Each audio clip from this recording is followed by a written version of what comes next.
Assalamualaikum warahmatullahi wabarakatuh. Halo teman-teman semua, nama saya Anissa Palufi Hernomo dari Prodi MTB 4C. Jadi, di video sebelumnya saya telah membahas mengenai sup beef broth, yang dimana sup beef broth itu bagian dari sup bening. Jadi, di video kali ini saya masih mengambil bagian dari sup bening, yaitu konsum. Jadi sup bening itu terbagi jadi beberapa macam atau beberapa contoh, yaitu termasuk beef broth, sup sayuran, dan konsum. Oh iya teman-teman, di video sebelumnya saya lupa ya memberitahukan apa itu sup. Jadi saya akan membahas terlebih dahulu mengenai sup. Jadi, sup adalah sebuah hidangan yang terbuat dari beberapa bahan dan bahkan dengan cairan atau kaldu dari ayam, ikan, atau daging ataupun sayuran yang mengandung banyak gizi serta disajikan sebagai makanan pembuka atau pelengkap makanan pokok.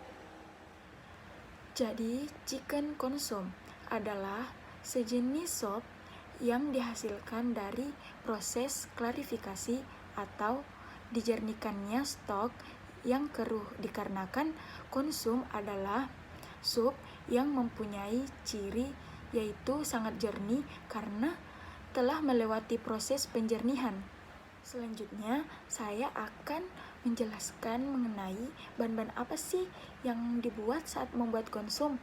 Jadi, bahan yang digunakan ialah seperti stok, putih telur yang telah dikocok hingga berbusa, daging giling, merpuah seperti onion, carrot, seleri, leek, dan dipotong menjadi kecil. Kemudian proses dan cara membuatnya. Proses dan cara membuatnya ialah yang pertama, campurkan bahan seperti putih telur yang telah dikocok, daging giling, dan merpuah. Nah, merpuah yang telah dipotong-potong. Lalu aduk setelah rata, masukkan ke dalam saucepan untuk memulai proses penjernihan.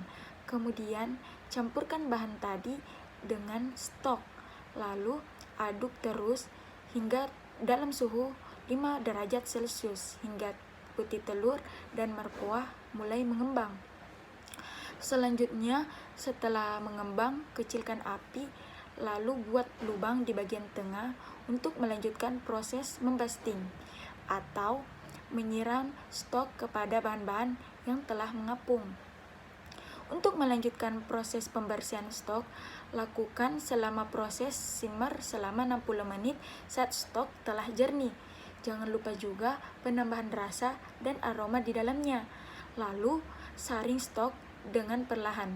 Dan stok telah menjadi jernih karena protein yang ada di dalam putih telur menyaring kotoran yang ada. Oh iya, selanjutnya saya akan menjelaskan mengenai rasio perbandingan antara bahan yang ada di dalam konsum, yaitu yang pertama stok 100%, yang kedua daging 50%, yang ketiga putih telur 5%, dan juga merpuah 15%. Selanjutnya, hal penting yang harus kita perhatikan dalam membuat konsum yang berkualitas ialah kita harus lebih teliti dalam membuat stok seperti proses basting agar dapat mendapatkan hasil yang jernih dan juga saat proses penyaringan di akhir. Selanjutnya, holding for service, memasak dalam jumlah kecil yang berlaku untuk sop dan jumlah makanan lainnya. Panaskan bagian kecil sesering mungkin untuk mengisi meja uap dengan sup segar. Konsum dan beberapa sup bening lainnya dapat tetap panas untuk waktu yang lebih lama jika hiasan atau sayurannya dipanaskan secara terpisah dan ditambahkan dalam sup pada waktu di servis. Baik, sekian video saya mengenai materi konsum. Semoga teman-teman bisa belajar dari video saya ini.